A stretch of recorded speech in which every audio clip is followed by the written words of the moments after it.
मी सुरुवातीलाच पत्रकारांना सांगतो, इथं पत्रकार परिषद आज मी घ्यायचं ठरवलेलं होतं, माझ्या सहकाऱ्यांना मी सांगितलेलं होतं, परंतु सुरक्षिततेच्या कारणामुळं काही आमच्या पत्रकार मित्रांना त्यांचं कार्ड पत्रकारितेचं आहे एवढंच बघून सोडायला पाहिजे होतं, परंतु थोडंसं काही तपासणी वगैरे करण्याचा प्रयत्न आमच्या पोलीस खात्याने केलेला आहे. आमचं म्हणता येणार नाही, राज्य सरकारच्या पोलीस खात्याने, कारण आचारसंहिता येतात, तर त्यांनी केला तो बरोबर नाही. मी अधिकाऱ्यांना पण सांगितलं की हे बरोबर नाही. पत्रकारिता एक महत्वाचा पत्रकार घटक आहे आणि लोकशाहीमध्ये त्यांचंही एक अनन्यसाधारण अशा प्रकारचं महत्व आहे आणि त्याच्यामुळं असं आता पुढे जरी झेड कॅटेगरीचे पुढे इथं आले तरी देखील आपण ती काळजी घ्या अशा पद्धतीनं त्यांना सांगितलेलं आहे. तर कृपा करून तुम्ही त्याबद्दल आमचा कुणाचा त्याच्यामध्ये दोष नाहीये हे माझ्या पत्रकार मित्रांनी सुरुवातीलाच ध्यानामध्ये घ्यावं. पत्रकार मित्रांनो, आपल्याला सगळ्यांना माहिती आहे की शहर जे बदलत गेलं, ह्या शहराने एक आकार घेत गेलं. हे 1991 ह्या शहराने मला खासदार केलं, त्यावेळेस त्या शहराची माझी फार काही ओळख नव्हती. काही ठराविक कार्यकर्ते होते, परंतु तेव्हा एकसंघ काँग्रेस होती आणि काँग्रेसचे राजीव गांधींनी आणि आदरणीय पवार साहेबांनी मला उमेदवारी दिलेली होती आणि त्याच्यातून मला इथल्या अनेक लोकांनी आशीर्वाद दिले, काँग्रेसच्या सगळ्या नेते मंडळींनी आशीर्वाद दिले, तरुण सहकाऱ्यांनी मला मदत केली आणि मतदारांनी विश्वास टाकला आणि मला वाटतं त्यावेळेस इथं मला 35,000चं लीड मिळालं होतं. मी खूप लाख मतांनी निवडून आलो, परंतु ह्या विधानसभा मतदारसंघात आणि तेव्हापासून मी ठरवलं की बाबा आपण राजकारणात इतके नौखे, आपला काही जास्त ओळखी नाही, परंतु निव्वळ काँग्रेसचे राजीव गांधी आणि आदरणीय पवार साहेबांच्याकडे बघून आपल्याला निवडून दिलेलं आहे आणि आपण काम केलं पाहिजे. आणि तेव्हापासून मी इथल्या कामाला सुरुवात केली. 92ला निवडणुका आल्या, त्या पहिल्यांदा कॉर्पोरेशनच्या निवडणुकीला आम्ही सामोरं गेलो. त्यावेळेस रामकृष्ण मोरे इथं महत्वाची भूमिका बजावायचे. नानासाहेब नवले होते, माऊली लांडगे होते, अनंतराव खोपेजी होते, मदन बापनाजी होते, कृष्णराव भेगडेजी होते, असे वेगवेगळे मान्यवर. तिरुमणी त्यावेळेस हे होते, अध्यक्ष होते, मला चांगलं आठवत आहे, आणि ते होते. असे सगळ्यांनी मिळून आम्ही सुरुवात केली. मला थोडस चांगल्यातलं चांगलं काम कसं करता येईल ह्या पद्धतीचा माझा प्रयत्न असायचा आणि त्याच्यातून 92ची निवडणूक लढवली आणि तेव्हापासून माझं ह्या शहरातल्या वेगवेगळ्या जडणघडणीवर मी माझ्या सगळ्या सहकाऱ्यांच्या विश्वासात घेऊन काम करायला लागलो.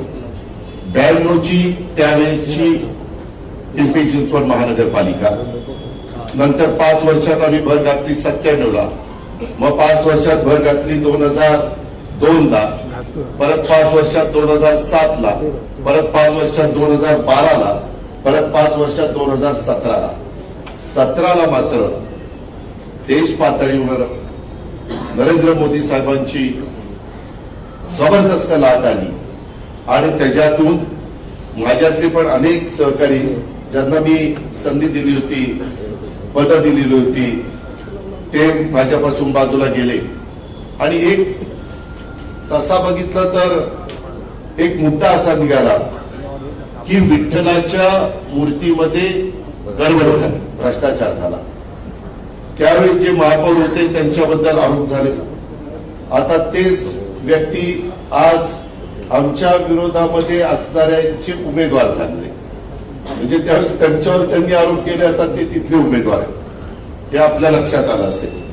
मित्रांनो, पत्रकार मित्रांनो, मी आपल्याला सांगेन की महाराष्ट्राच्या राजकारणात इथल्या जडणघडणीमध्ये काम करत असताना मला अनेकदा अनेक पदं भूषवण्याची संधी अनेक सरकारांच्या मध्ये मिळाली.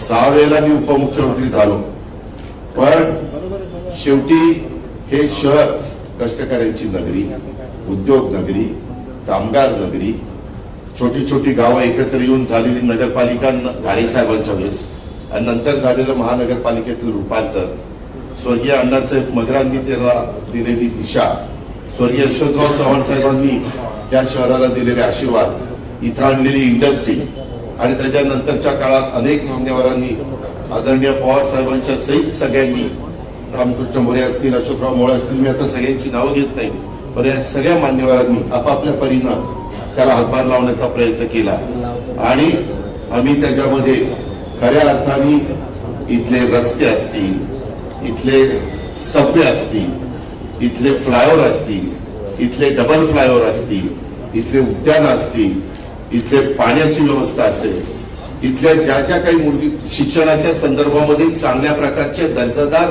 शिक्षण संस्था आल्या पाहिजेत, ह्याबद्दलचं काम असेल किंवा इथं आयटी आणण्याच्या करता पवार साहेबांनी जी मेहनत घेतली, तिथं संत तुकाराम कारखाना होणार होता, तो तिथं न करता साहेबांनी तो पलीकडे दिला आणि ती जागा आयटीला घेतली आणि त्याच्यावर हिंजवडीमुळं संपूर्ण चित्र, जरी ते आपल्या परिसरामध्ये आपल्याला लागून असलं तरी खूप लोक आयटी क्षेत्रातले आपल्या पिंपरी चिंचवडमध्ये राहत आहेत. नंतर आम्ही मेट्रोच्या संदर्भाला गती दिली. अशा अनेक गोष्टी आम्ही करत गेलो.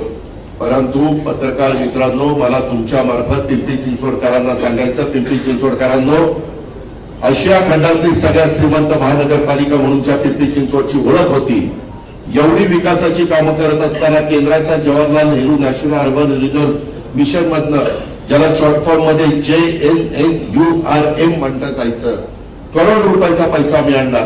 मला आठवतंय एका काळी मी योगेश भवनला महापौर केलेलं होतं, अलिकांना केलं तसं योगेश पण होते आणि त्यावेळेस बेस्ट सिटी इंडियातली म्हणून आपल्याला बक्षीस मिळवलेलं होतं. मला वाटतं डॉक्टर मनमोहन सिंग यांचं सरकार त्यावेळेस होतं.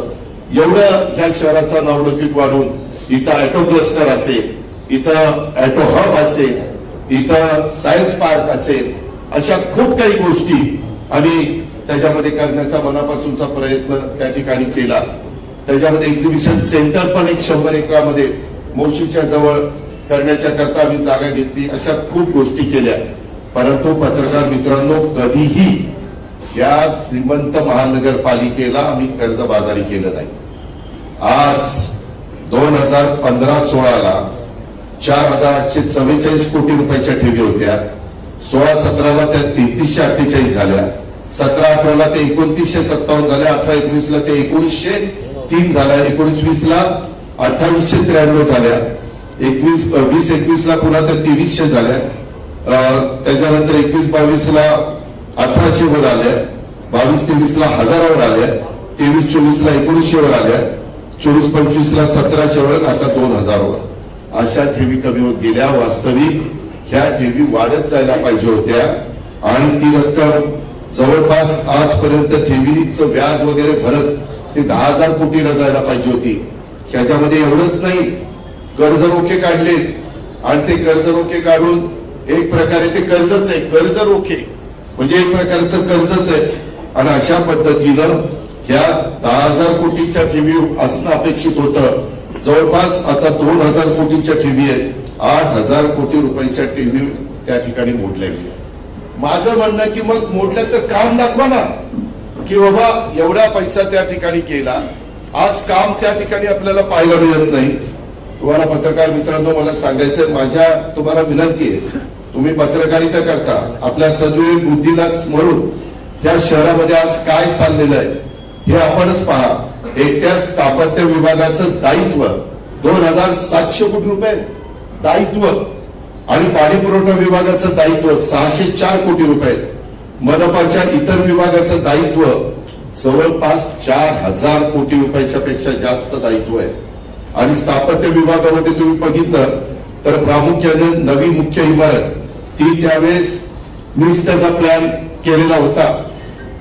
मला वाटतं त्या काळामध्ये सुनील पाटील म्हणून एक आर्किटेक्ट आहे, अनेक जणांना बघितलं होतं, पण त्याच्यामध्ये आणि ते हरित सेतू, अर्बन स्ट्रीट, मोशी हॉस्पिटल, विविध ठिकाणी असलेले सिमेंटचे रस्ते, डांबरी रस्ते, मुख्य फायर स्टेशन इमारत, वाकड येथील शाळा, ओव्हरब्रिज वगैरे, हे स्थापत्यामध्ये प्रामुख्याने ही काम आहे. पाणी पुरवठा विभागामध्ये भामासगेटचं जॅकवेल 162 कोटी, भामासगेट ते नवलखा उमरे पाईपलाईन टाकणं 62 कोटी, त्याच्यामध्ये अजून एक नवरख उमरे आणि देऊ पाईपलाईन टाकणं 101 कोटी आणि देऊ ते चिखली पाईपलाईन टाकणं 45 कोटी, नवलख उमरे ते ब्रेक प्रेशर टँक 38 कोटी आणि ड्रेनेज विभागामध्ये पर्यावरण अभियांत्रिकी विभागात विविध कामासाठी काढण्यात आलेले कामकाज प्रलंबित असलेल्या कामाची दायित्व बजेटपेक्षा जास्त अनेक अनावश्यक कामं केवळ रिंग करून लाटण्याचा आणि काढण्याचा प्रयत्न झालेला आहे. त्याच्यामध्ये काही डांबरी रस्ते उखडून टाकले जातात, ते पुन्हा सिमेंटचे केले जातात. अर्बन सिटीच्या नावाखाली नव्याने वाढीव फुटपाथ आणि रस्त्यांची रचना केली जाते. मित्रांनो, आमच्या कारकिर्दीमध्ये कधी ट्रॅफिक अशी गर्दी झाली, ट्रॅफिक तुंबलंय किंवा आपण अडथळा निर्माण झालाय असं होत नव्हतं. आज कशा पद्धतीची अवस्था आहे. अहो, त्यावेळेस दापोडीवरून निघालं तर निगडीपर्यंत माणूस असाच जवळपास कुठेही सिग्नल न लागता पुढे जायचा. 8-8 पदरी रस्ते आम्ही केले. कधी पण कामं करत असताना दिलीप बंड असतील, श्रीकर परदेशी असतील, त्याच्यामध्ये आशिष शर्मा असतील, अशा अनेक अधिकाऱ्यांच्या बरोबर आम्ही कामं केली. सगळ्या टीमनी मला साथ दिली आणि तशा पद्धतीचे ठराव आम्ही केले आणि एक महाराष्ट्रातलं आणि देशातलं एक महत्वाची सिटी म्हणून त्याचा नावलौकिक आपण वाढवण्याचं काम केलेलं आहे. आज वाहतुकीची कोंडी जर बघितली तर सुसज्ज रस्ते आणि या सगळ्या गोष्टी, ग्रेड सेपरेटर, उड्डाणपूल, परंतु पिंपरी चिंचवड शहर आज वाहतुकीच्या कोंडीच्या विळख्यात अडकलेलं आहे. मित्रांनो, भोसरीचे आता विलास आणि अजित इथं आहे. भोसरीच्या पुलाचं भूमिपूजन करत असताना मी तिथं सांगितलं हा 2 पदरी नाही 4 पदरी झाला पाहिजे आणि तो पूल तिथं मी 4 पदरी करायला लावला.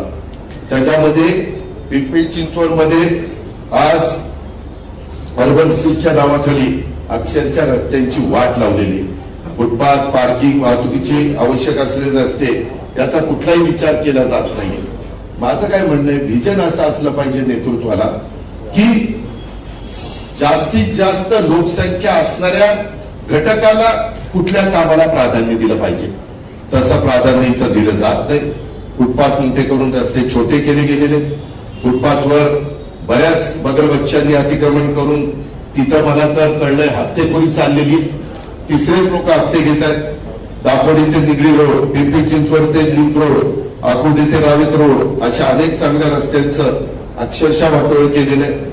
थोडा पाऊस झाला तरी देखील रस्ते तुंबतात. शहरात कुठेही वाहन पार्किंगची व्यवस्था करायला आता जागा ठेवली नाही. मेट्रो स्टेशनच्या खाली भर रस्त्यावर पार्किंग केलं जातं. 9 वर्षामध्ये त्यांची कारकीर्द पहिली 5 वर्ष आणि नंतर पण तसं बघितलं तर राहिली. 9 वर्षात पार्किंग सुविधा विकसित केली गेली नाही. गाळे BRT रस्ता तयार असून सुद्धा वापरासाठी 9 वर्षात खुला केला गेला नाही. त्यामध्ये बेकायदा पार्किंग चालू आहे.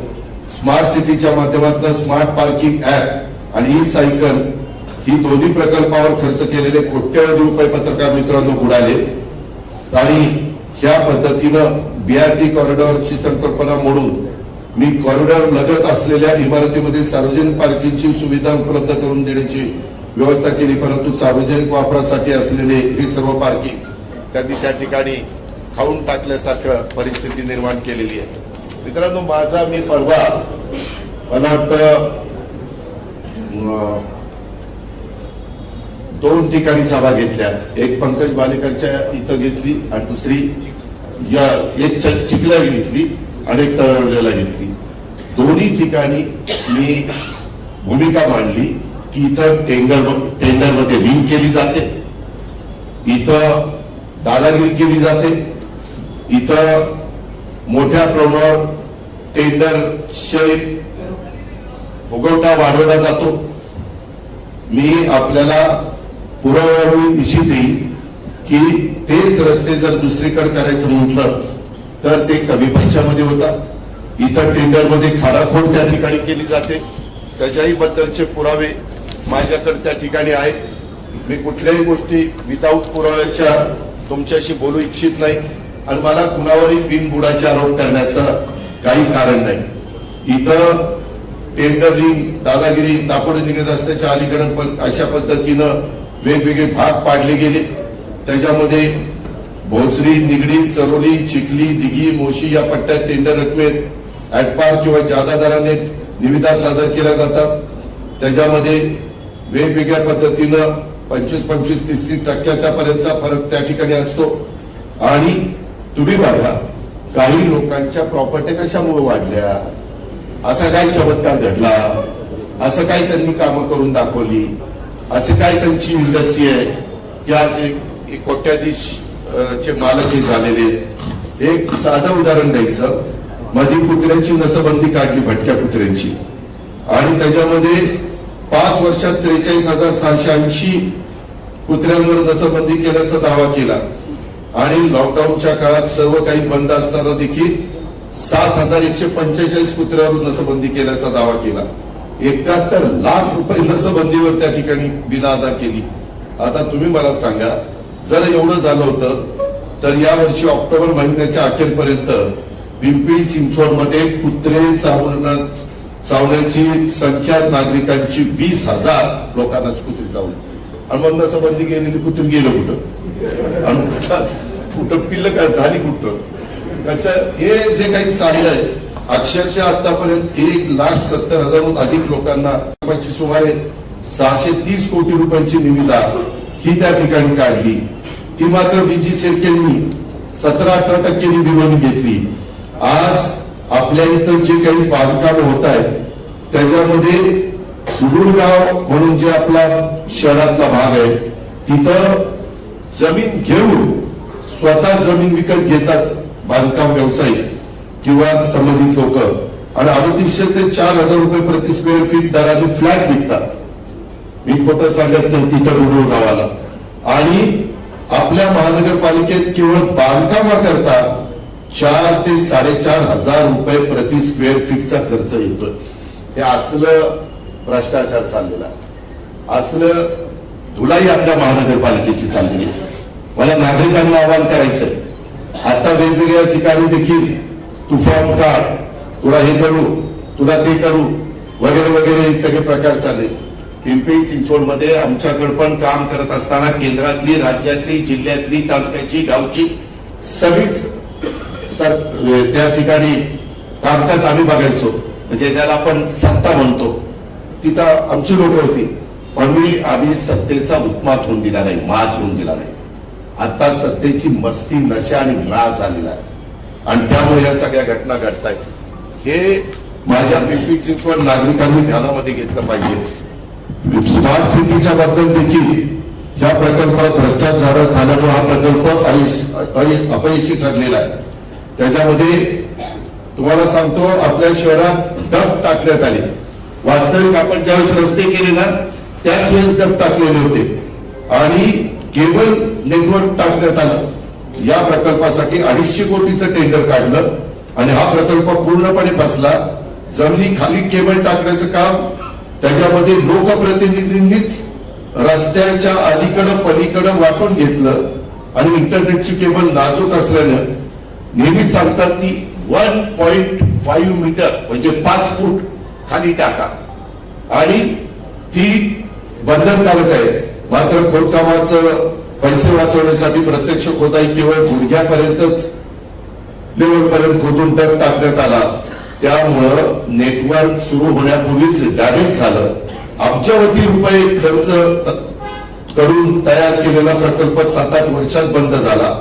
हे आपणच पत्रकार म्हणून माहिती घ्या. 600 किलोमीटर केबल नेटवर्क पैकी फक्त 200 किलोमीटरचं केबल नेटवर्क हे आज डॅमेज झाल्यामुळं प्रकल्प पूर्णपणे फसलेला आहे. अंदाजपत्रकात डगच्या बोगस किंमत दाखवलेली आहे. ठेकेदारांनी डगच्या उत्पादनात प्राप्त झालेले डग कॉईलची चलन बिलं ही सादर केल्यावर बिला अदायगी करण्यात आलेली आहे. खरं तर समोर आल्यास इस्टिमेट तयार करताना केलेली बनवेगिरी उघड होऊ नये म्हणून डगच्या उत्पादकाकडूनच प्राप्त झालेल्या डग कॉईलच्या प्रत्येक चलनांवरील बिलावर डग दराला व्हाईटनर लावून सादर करण्यात आलेले.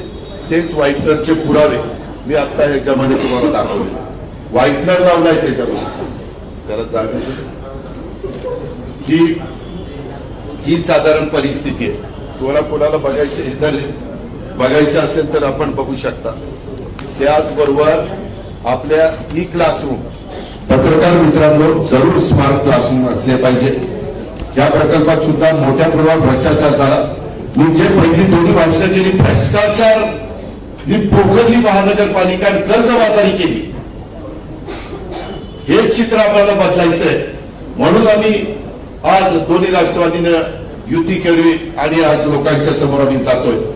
त्याच्यामध्ये या प्रकल्पांतर्गत महानगरपालिकेच्या प्रत्येक शाळेत ई क्लासरूम योजनेमुळे प्रत्येक वर्गखोलीत 1.5 लाख रुपये प्रति टीव्ही नीट का. त्याच्यामध्ये व्हीयू कंपनीचा 65 इंची टीव्ही बसवण्यासाठी टेंडर मंजूर झालं. 1000 पेक्षा जास्त वर्गखोल्यांमध्ये टीव्ही बसवण्यात आले. टेंडर मध्ये एका टीव्हीची मंजूर किंमत 1.5 लाख रुपये इतकी होती, परंतु बाजारभावाप्रमाणे व्हीयू कंपनीचा 65 इंची टीव्हीचा प्रत्यक्षात किंमत मित्रांनो फक्त 55,000 इतकी आहे. ई क्लासरूम योजनेच्या नावाखाली प्रचंड मोठ्या प्रमाणात भ्रष्टाचार झाला.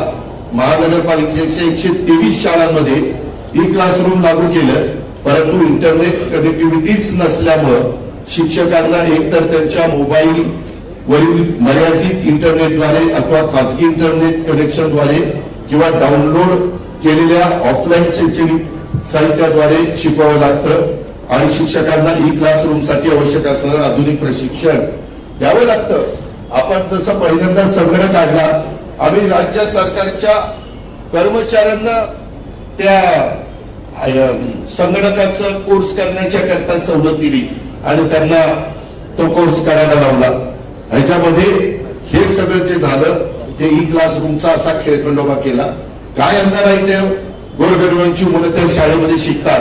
ई क्लासरूम झाले असते तर या सगळ्या सुविधा माझ्या गोरगरिबांच्या मुलांना मुलींना मिळाल्या नसतात. त्याचबरोबर तुम्हाला आठवत असतील तत्कालीन स्थायी समितीचे चेअरमन नितीन लांडगे ऑगस्ट 2021 मध्ये लाच घेताना त्यांना लाचलुचपत प्रतिबंधक विभागाने अटक केली. त्यांना होल्डिंगच्या वर्क ऑर्डर मध्ये काही लाखाची लाच मागणी प्रकरणी अटक केली, ज्यात त्यांच्यासह इतर 5 जणांचा समावेश होता. महानगरपालिकेच्या इतिहासात पिंपरी चिंचवडकरांनो कधी असं घडलेलं नव्हतं, परंतु मनपाच्या वरिष्ठ पदाधिकाऱ्याला अशा प्रकारे अटक झाली. हे मागच्याच मधलं उदाहरण 17 ते 2022. पण 4 वर्ष निवडणुका पुढे गेल्यामुळं हा मुद्दा मी काढला आणि तुमच्या समोर ठेवलाय. रस्ते खोदाईच्या करता पण एक माफिया इथं तयार झालेले आहेत. त्याच्यामध्ये रस्ते खोदाई झालेली नाही, गॅस पाईपलाईन, इंटरनेट केबल, सांडपाणी वाहिन्या, पाणी पुरवठा या नावाखाली तुमच्या माझ्या शहराची अक्षरशः चाळण केलेली रस्त्याची यातील मोठा भाग बेकायदा रस्ते खोदाईचा असून त्यामुळं शहराचं नियोजन पूर्णपणे कोलमडलेलं आहे. खोदाई माफिया जसं लँड माफिया, वाळू माफिया, भंगार माफिया, तसा ते खोदाई माफिया सुरू झाला. त्याच्यामध्ये जिओ, एअरटेल, वोडाफोन यांच्यासारख्या अनेक खासगी कंपन्या आणि कंत्राटदार हे राजरोसपणे मनपाची कोणतीही अधिकृत परवानगी न घेता रस्ते खोदतात किंवा 1 किलोमीटरची परवानगी घेऊन प्रत्यक्षात 3-4 किलोमीटर खोदाई केली जाते. रस्ता खोदल्यानंतर तो फक्त माती टाकून खड्डे बुजवले जातात. त्यामुळे पहिल्याच पावसाळ्यात रस्ते खचण्याचं प्रमाण त्या ठिकाणी होत आहे. अनधिकृत खोदाईमुळे कोट्यवधी रुपयाचं शुल्क जे महानगरपालिकेच्या तिजोरीमध्ये यायला पाहिजे ते येत नाही आणि एकदा रस्ता खराब झाला की पुन्हा दुरुस्तीसाठी जनतेच्या टॅक्सचाच पैसा वापरला जातो. म्हणजेच एकाच रस्त्याची खोदाई, शुल्क न मिळणं आणि पुन्हा दुरुस्तीचा खर्च असा दुहेरी फटका आपल्या इथं बसतो. वास्तविक मी बघितलेलं आहे, कारण माझ्याकडे पण महावितरण म्हणजे ऊर्जा खाते होतं. त्यावेळेस ऊर्जा खात्याची केबल टाकायला पण ते आमच्याकडनं पैसे घ्यायचे खोदाईला आणि नंतर ते डांबरीकरण करण्याच्या करता. अशा प्रकारे हेच कामं घेतात आणि यांच्या दादागिरीमुळं अधिकारी कचखाऊ भूमिका घेतात. हे आम्हाला बंद करायचंय. त्याकरता उद्याच्या 15 तारखेला माझ्या पिंपरी चिंचवडकरांनी आम्ही जी युती केलेली आहे घड्याळ आणि तुतारी ह्या माझ्या उमेदवारांना त्यांनी निवडून द्यायचंय. मला विनंती एवढी, पिंपरी चिंचवड महानगरपालिकेचा प्रारूप विकास आराखड्यात नागरिकांच्या मध्ये पत्रकार मित्रांनो खूप मोठी नाराजी आहे. 50,000पेक्षा जास्त हरकती दाखल झालेल्या आहेत. 50,000 कशाला म्हणतो तो? एवढ्या हरकती. आळंदी लगत कत्तलखाना प्रस्तावित आहे. आता आळंदी माऊलीचा परिसर, तिथं कत्तलखाना काढायचं काही कारण आहे का? तिथं आरक्षण टाकलंय. म्हणजे मुद्दाम काहीतरी नवीन समस्या झाली पाहिजे, ते कुणालाच पटणार नाही. कुठेतरी भावनिक मुद्दा करायचा, समाजामध्ये तेढ निर्माण करायची. डॉक्टर बाबासाहेब आंबेडकर, एक कत्तलखाना आळंदीच्या जवळ प्रस्तावित आहे. डॉक्टर बाबासाहेब आंबेडकर यांच्या पुतळ्यामागची भीमसृष्टीच्या जागेवर मैदानावर पोलीस स्टेशनचं आरक्षण प्रस्तावित आहे. म्हणजे मुद्दा आंबेडकरी समाजात रोष निर्माण त्याच्यात झालाय. हे यांना कळत नाही का? त्यांना विजन नाहीये. मी खरंच सांगतो, आम्ही काम करताना मी आजही बघा, आम्ही आढावा बैठका घेतो, 6ला जाऊन काम पाहतो. पत्रकार म्हणतात 6ला कशाला इतक्या लवकर जात असतात? त्या लोकांना त्रास होऊ नये म्हणून जात असतो. बाकी मला फार हाऊस आहे म्हणून नाही, पण गर्दी कमी असते, आपल्याला काम नीटपणे करता येतं, त्याकरता जात असतो. आणि या सगळ्या गोष्टी आहेत. त्याच्यामध्ये याच मैदानावर माझ्या माहितीप्रमाणे पैगंबर जयंती देखील साजरी केली जाते. अल्पसंख्याक समाज पण आता तिथं पोलीस स्टेशनचं आरक्षण टाकल्यामुळे नाराज आहे. वीर चाफेकर बंधू यांच्या स्मारकाच्या विस्तारीकरणाचं आरक्षण ज्या जागेवर प्रस्तावित केलं, त्याच जागेवर यापूर्वी खासगी बांधकाम करण्याकरता अधिकृत परवानगी देण्यात आलेली. हे काय चाललेलं आहे? वीर चाफेकर बंधूंचं योगदान तुमच्या माझ्या देशाला स्वातंत्र्य मिळण्याच्या करता ज्यांनी स्वतःच्या जीवाची पर्वा केली नाही, स्वतः शहीद झाले, अशा पद्धतीनं ह्या गोष्टी अधिकृत परवानगी घेऊन बांधण्यात आलेल्या बांधकामावर आरक्षण, रस्ते रुंदीकरण प्रस्तावित, 25-30 वर्षापासून बांधण्यात आलेल्या घरांवर आरक्षण, रस्ते रुंदीकरणाकरता प्रस्तावित. हजारो कुटुंब उद्ध्वस्त झाली. पूररेषेमध्ये मोठ्या प्रमाणात फेरफार करण्यात आले. टेकड्या गायब करून निवासीकरण करण्यात आलं. अनेक नाले पाणवठे गायब करून त्या जागी निवासी विभागात समाविष्ट करण्यात आल्या. अनावश्यक आरक्षण टाकून सामान्य नागरिकांच्या जमिनीवर आरक्षण टाकण्यात आली व बिल्डरांच्या जमिनी मोकळ्या करण्यात आल्या. चिखली येतं तुम्हाला सगळ्यांना माहिती, 250 एकर जमिनीवर सुपर ऍडमिनिस्ट्रेटिव्ह कमर्शियल कॉम्प्लेक्स या प्रयोजनाचं आरक्षण लादण्यात आलं.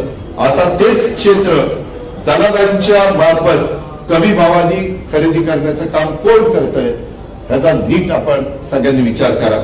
आज जे कोणी इथलं प्रतिनिधित्व करतात ही लोक आहेत.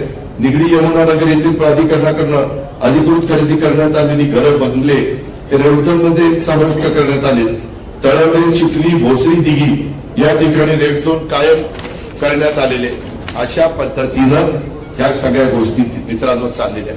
माझं एवढंच म्हणणं आहे की हे जे काही मी तुम्हाला सांगतोय हे मी विथ प्रूफ पुराव्यासहित तिथं सांगतोय. माझी आपल्याला विनंती आहे, मी या पिंपरी चिंचवडमध्ये जातीचा, पातीचा, नात्याचा, गोत्याचा विचार न करता विकासाच्या अनेक गोष्टी केल्या. कार्यकर्त्यांची फळी चांगली घडवली, निर्माण केली. त्याच्यामध्ये काहींना विधान परिषदेवर पण मी संधी दिली, काहींची नाराजी पत्करून त्याच्यामध्ये मी काहींना स्थायी समितीचं चेअरमन केलं. कितीतरी अशा प्रकारची नावं मला तुम्हाला त्या ठिकाणी सांगता येतील. मी कधीच या शहराचा विकास करताना व्यक्तिगत हेतू ठेवला नाही. आपल्या काळात विकास कामांचा झपाटा आणि दर्जा कसा असायचा तुम्ही मित्रांनो आठवा. माझ्या काळामध्ये आम्ही सगळे बघायचो, त्यावेळेस डिवायडर मधली झाडं जिवंत असायची, त्याला पाणी टाकलेलं असायचं. आता डिवायडरची झाडाची काय अवस्था, तिथली मुरुम कुणी काढत नाही, पाणी कुणी टाकत नाही, कुणी बघत नाही. त्यांचं एकमेव लक्ष कुठं काय भ्रष्टाचार करून पैसे कमवता येतील एवढा एकतर्फी कार्यक्रम चाललेला. कुठेही अशा पद्धतीनं हे काम चांगल्या पद्धतीनं झालं. आता मेट्रोला पण तुम्हाला माहिती आहे, आता अण्णा इथं बसलाय, इथनं मला वाटतं चिंचवडवरून ना नाही, तिथून दिल्लीपर्यंत 3 स्टेशन होती. यांनी मला सांगितलं दादा अजून एक स्टेशन पाहिजे. आम्ही केलं ना. मी नेहमी म्हणतो आम्ही कामाची माणसं आहे, आम्ही बिनकामाची माणसं नाही. आमच्यावर आरोप झाले, बिनबुडाचे झाले, आम्ही त्यावेळेस निरसन करायला कमी पडलो आणि त्याचा फटका आम्हाला बसला. परंतु आज झड धाकट दिवसा ढवळ्या लुटारूची टोळी इथं निर्माण झालेली. आणि हे सगळं आकडेवारीनं तुम्हाला सिद्ध करून दाखवलेलं आहे. उलट आपलं उत्पन्न दरवर्षी वाढतं, कारण इमारती होत आहेत. तुम्ही बघा, सुरुवातीच्या काळामध्ये आपल्या इथं असणारे टॉवर आणि आता झालेल्या सोसायट्या ह्या बघितल्या तर पत्रकार मित्रांनो, काही काही सोसायट्या 2,500-2,500 लोक तिथं राहतात, त्यांचा टॅक्स येतो. आम्हाला, मी आज तुम्हाला हे सगळ्या गोष्टी सांगतो, परंतु 2-3 दिवसांनी पुन्हा पत्रकार परिषद घेऊन आम्ही याच्यावर काय उपाय करणार तेही मी सांगणार आहे. मी नुसती टीका करणार नाही, मी माझ्या सहकाऱ्यांना बरोबर घेऊन आज ह्याचं आपल्या महानगरपालिकेचं वजवाटोळ करण्याचं काम यांनी चालवलेलं आहे. परंतु ते पुन्हा आपल्याला पूर्ववत करण्याच्या करता काय आमचा कार्यक्रम आहे तो पण मी तुम्हाला पुढच्या प्रेसला सांगणार आहे. पर्यावरणाचं तर मित्रांनो गाडीचं घेणं देणं नाहीये. मला तुम्ही सांगा, आमच्या काळात आम्ही वृक्षारोपण, वृक्ष संवर्धन ह्याला प्राधान्य द्यायचो. मी कित्येकदा या सगळ्या पदाधिकाऱ्यांना विचारा, गाडीत जाताना झाडं चुकलेली असेल तर मी आयुक्ताला फोन करायचोय काय चाललंय. शेवटी आपण आपलं स्वतःच म्हणून जे काही आपलेपणाने काम करतो तसं काम प्रदूषणावर उपाययोजना करण्यासाठी कुणी प्रयत्न करतय का? आज नदीचं काय प्रदूषण चाललेलं, आज नदीमध्ये कसा राडा टाकला जातोय, महानगरपालिकेच्या आरोग्य सेवेचा कसा बोजवारा उडालेला आहे, ज्या पद्धतीनं करवड केली त्या पद्धतीनं सुविधा दिल्यात का नाही दिल्यात, शहराच्या विकासावर समोरासमोर येऊन चर्चा करण्याचं माझं आव्हान आहे. किंवा शहराचा विकास मी केला नाही, त्यात माझं योगदान नाही, ही हिंमत असेल तर त्यांनी समोर येऊन त्या ठिकाणी सांगावं. या शहराला मी जीव लावला, या विभागाचा प्रतिनिधी या नात्याने खासदार म्हणून मी राजकारणाला सुरुवात केली. मी काही महिने होतो, 6 महिने होतो, पण तरी देखील त्याच्यानंतर सतत माझ्या राज्याच्या राजकारणामध्ये काम करत असताना पिंपरी चिंचवडला कसं आपल्याला झुकतं माप देता येईल हा प्रयत्न केला. या शहरातील विकासकांनी एक माझी ओळख कामाचा माणूस म्हणून केलेली आहे. अशा पद्धतीनं पण आपण पाहू शकता. कधीही माझ्या कारकिर्दीमध्ये म्हणजे आमच्या 25 वर्षाच्या, माझ्या म्हणजे आमच्या राष्ट्रवादीच्या किंवा काँग्रेसच्या या 25 वर्षाच्या कारकिर्दीमध्ये जर तुम्ही पत्रकार मित्रांनी पण आम्हाला सांगितलं की दादा इथं कुठंतरी गडबड होते, तर आम्ही आमच्या पदाधिकाऱ्यांना बोलवायचो. हे असं चालणार नाही. आम्ही आमच्या आयुक्तांना बोलवायचो, त्यांनाही त्या पद्धतीनं त्या ठिकाणी सांगायचो, कारण हे शहर आपल्या सर्वांचं त्या ठिकाणी होतं. या गोष्टी पण आपण या निमित्तानं ध्यानामध्ये घेतल्या पाहिजेत, अशी माझी आपल्या सर्व पत्रकार मित्रांना विनंती आहे. आम्ही नवीन चेहऱ्यांना संधी दिली, काही अनुभवी लोकांना संधी दिली आहे. आम्ही त्याच्यामध्ये आता प्रचाराची यंत्रणा सगळ्या काही गोष्टी सिस्टमॅटिक पद्धतीनं राबवणार आहेत. आम्हाला कुठेही आचारसंहितेचा भंग करायचा नाही. मित्रांनो, एक माझी बहिणी सकाळी मला भेटायला आली होती. ते म्हणले दादा, एका प्रभागात एका मुलाचा अर्ज होता, अक्षरशः सिने स्टाईलने त्याचा पाठलाग केला, त्याला पकडला, त्याला काही लोकांनी गाडीत घातला आणि उमेदवारी अर्जात मागे घेतला. म्हणजे ही आपल्याला कायदा सुव्यवस्थेच्याही बद्दल त्या ठिकाणी मोठं काम करावं लागणार आहे. जर राजकीय बरदास्त असला तर कायदा सुव्यवस्था त्या ठिकाणी अडचणीत येते. ही पण गोष्ट तुम्ही बघा. 25 वर्षात गाड्या फोडणं, म्हणजे आमच्या काळात तसं होत नव्हतं. आता गाड्या फोडणं, ती काही कोयता घ्याय, ती काही स्कूटर जाळणं, अशी दहशत निर्माण करणारी काही लोक नाही, मुलं की ते असतात 18 वर्षाच्या आतले आणि त्यांच्यावर काही गुन्हे म्हणजे कलम लावायचे म्हटलं तरी अडचणी येतात कायद्याच्या. अशा पद्धतीनं माझं आपल्याला सगळ्यांना सांगणं आहे, माझी आपल्याला सगळ्यांना हेही सांगणं आहे, मी राष्ट्रवादी काँग्रेस दोन्ही माध्यमातून नव्या आणि चांगल्या चेहऱ्यांना संधी देण्याचा प्रयत्न केलेला आहे. महिलांची सुरक्षा अतिशय गंभीर असा महत्वाचा विषय आहे. शहराच्या वाहतूक कोंडीचा मोठा प्रश्न आहे.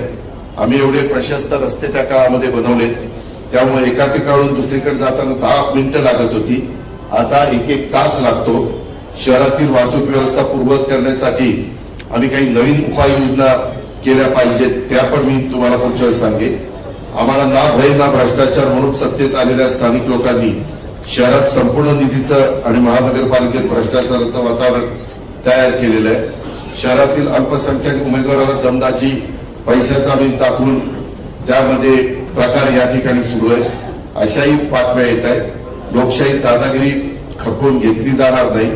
जनतेने नोंद घेऊन अशा प्रवृत्तीच्या लोकांना खड्यासारखं बाजूला केलं पाहिजे. पवना नदी, इंद्रायणी नदी, मुळा नदी या 3 प्रमुख नद्यांच्या मध्ये आपली ही उद्योग नगरी वसलेली आहे. ह्या नद्यांचा जाणाऱ्या सांडपाण्याचा कोणतीही प्रक्रिया न करता डायरेक्ट नदीपात्रात सोडतात.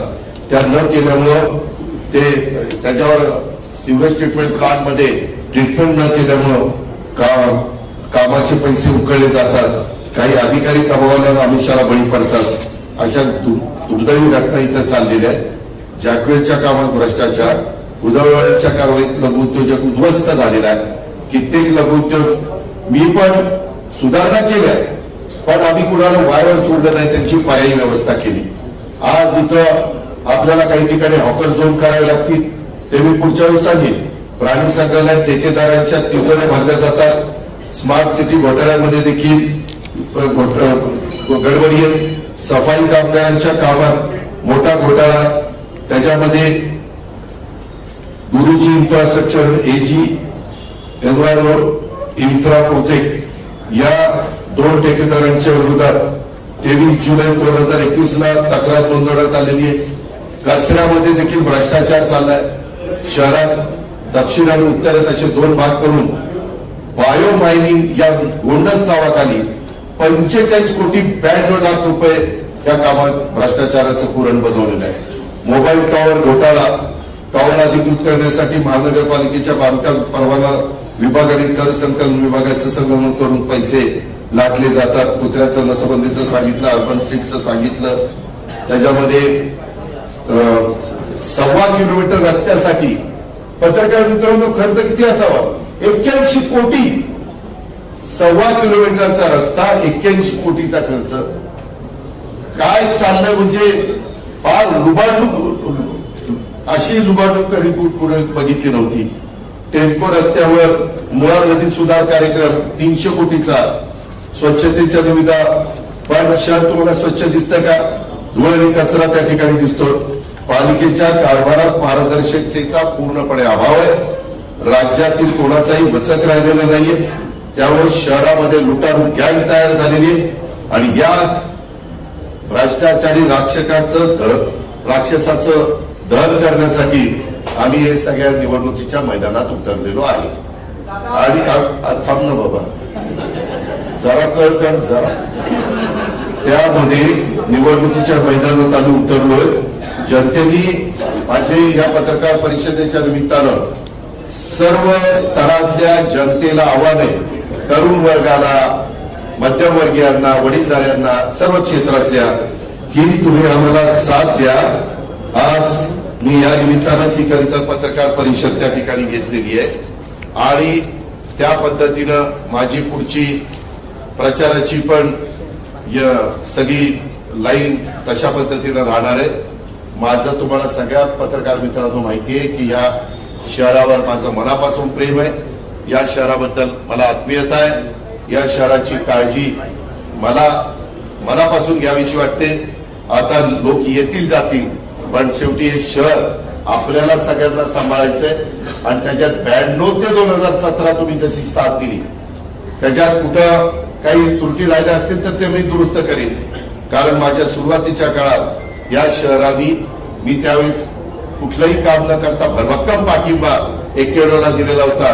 मी पाहिलेलं स्वप्न या शहरातील मी प्रत्यक्षात आणण्याचा प्रयत्न केलेला आहे.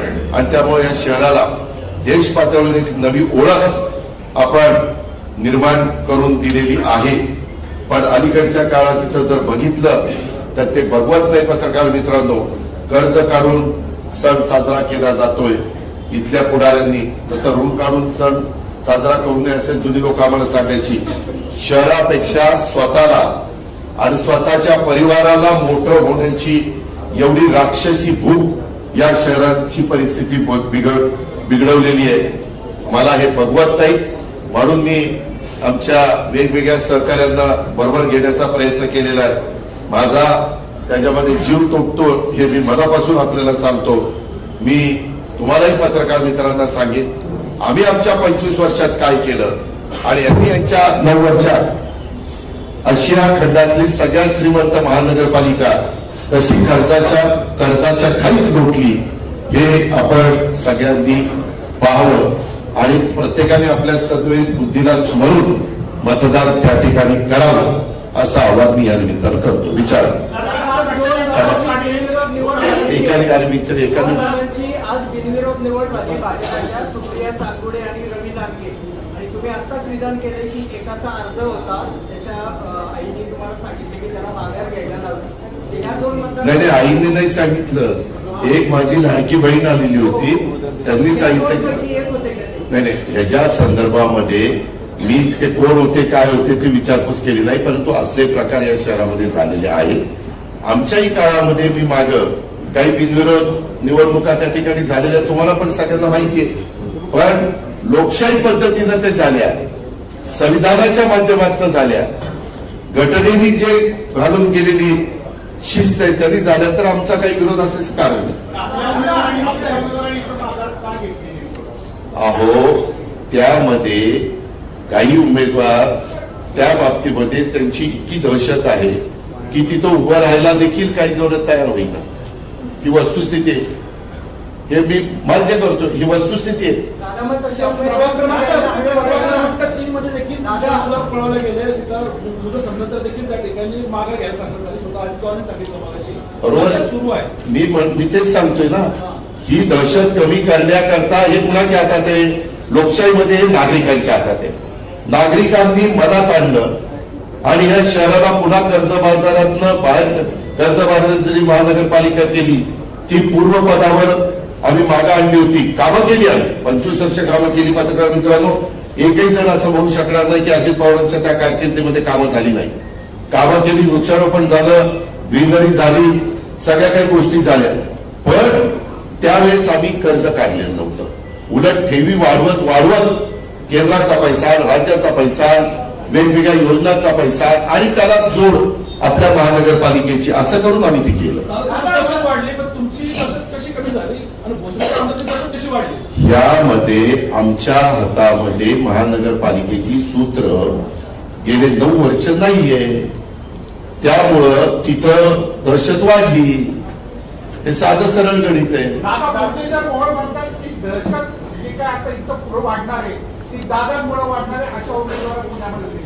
या संदर्भात मी पुण्याच्या प्रेसमध्ये बोलणार आहे.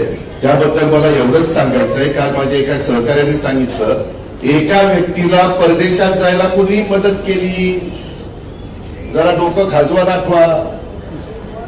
पुण्यामध्ये एक व्यक्ती परदेशामध्ये पळून गेला की नाही. त्याला पासपोर्ट कोणी दिला कसा गेला काय गेला याचं जरा नीटपणे चौकशी करा. आणि त्यांनी पण वेगवेगळ्या लोकांनी वेगवेगळ्या निवडणुकीमध्ये कुणाकुणाला उमेदवारी दिलेली आहे गेल्या 15-20 वर्षात हेचंही रेकॉर्ड काढा.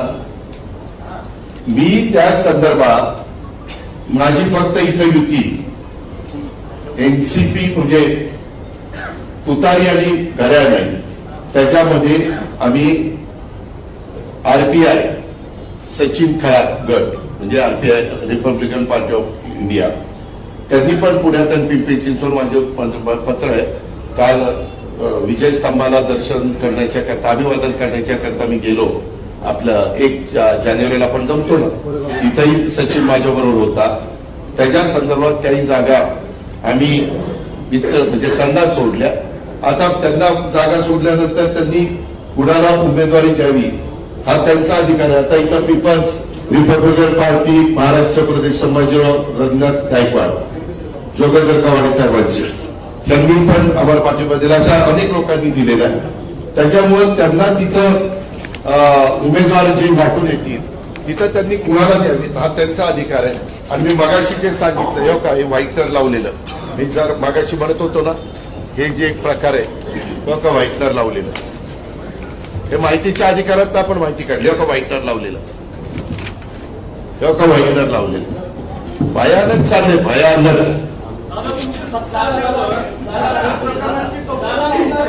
त्यामध्ये आमच्या हातात सूत्र आल्यानंतर त्याची चौकशी रीतसर कुठलीही पार्सलिटी न करता त्या व्यवस्थितपणे जे काही नियम करून दिले त्या नियमाने आम्ही करू. पण त्याकरता जनतेचे आशीर्वाद आम्हाला पाहिजे. त्याकरता घड्याळ आणि तुतारी ह्याला यांनी साथ दिली पाहिजे. तुम्हाला जे स्वप्न आहे तुमचं गुन्हेगारी मुक्त करण्याचं असे उमेदवार दिल्यानंतर गुन्हेगारी मुक्त शहर किंवा जिल्हा कसा होईल? मी तुम्हाला सांगतो, तुम्ही मला किती वर्ष ओळखता? 35 वर्ष ओळखता. 35 वर्ष ओळखता ना. मी कधी या गोष्टीचं समर्थन केलं? कधी केलं? आणि आता मी तुम्हाला कुठल्या कारण मी 3चं संपलं ते अजून माझ्याकडे यादी आली नाही. मला खरं थोडी उशिरा प्रेस मी पुण्याला प्रेस देणार त्याच्यामध्ये दाखवेल ना. राष्ट्रवादी तुतारीचे उमेदवार कुठले, राष्ट्रवादी घड्याळचे उमेदवार कुठले आणि सचिन खरातांनी दिलेले उमेदवार कुठले ते मी दाखवेल ना.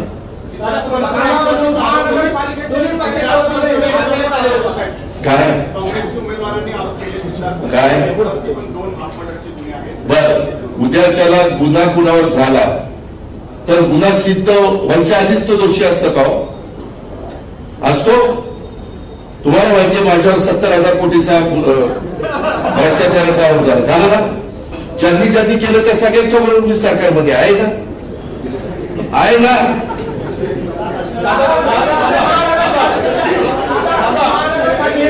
अरे एकाने बोलायला माझी हात जोडून विनंती. महानगरपालिकेच्या इतिहासामध्ये पहिल्यांदा स्टँडिंग चेअरमन पैसे घेतले पकडलं त्याच्यावर गुन्हे दाखल झाले. त्याला भाजपने उमेदवार दिले. त्याच्यावर काय सांगता? नाही नाही हे तुम्ही बघायचं. मी काय बोलणार आहे? मी बोललो की तुम्ही म्हणाल हा हे असंच करणार.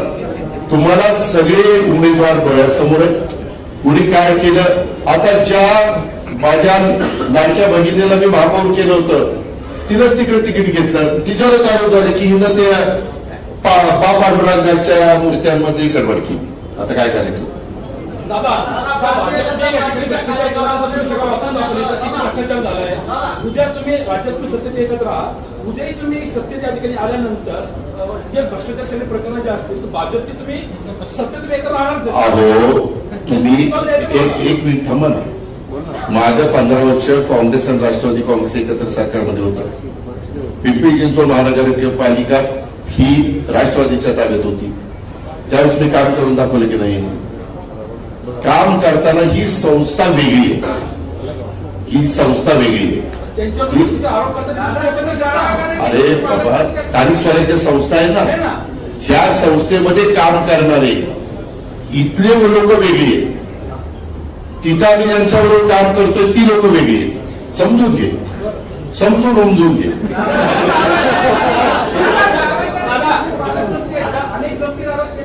अहो त्याच्यामध्ये सांगितलं ना की महानगरपालिकेची सूत्र जर पुन्हा मागच्यासारखी आमच्या हातात दिली तर आम्ही या सगळ्या गोष्टी बंद. मी पुढच्या प्रेसला हे सगळं तुम्हाला काय करणार. मी आज काय सांगितलं काय घडतंय गेल्या 9 वर्षात काय घडलंय आणि काय घडतंय आणि कसं कर्ज वाढलंय आणि कशा ठेवी नष्ट झाल्या आणि कशी बिलं देणं बाकी आहे स्थापत्याची आणि त्या सगळ्याची हे मी दाखवलं. हो का? तुम्ही साथ दिली ना. 12 तास पण तर मला जास्त झाले. त्यामध्ये मी ते जे भाषण तळवलेलं आणि चिखलेला केलं त्याला लाईक्स किती आले? 4,60,000 लाईक्स आले. कशामुळे काय असं ना. पूर्वी काय व्हायचं? पूर्वीची गोष्ट वेगळी. आता electronic media, print media, Instagram, Twitter, Facebook ह्या सगळ्या गोष्टी इतक्या ऍक्टिव्हपणे काम करतात. मीच आश्चर्यचकित झालो ते 4,60,000 लाईक्स मिळाल्यानंतर. म्हणजे लोक बरेच जण आता सभेला न जाता आता ही पत्रकार परिषद पूर्ण राज्यात गेली ना. लाईव्ह तुम्ही दाखवताय. माझं काम कित्येक करोड लोकांना तुम्ही दाखवले. 128 उमेदवार आहेत.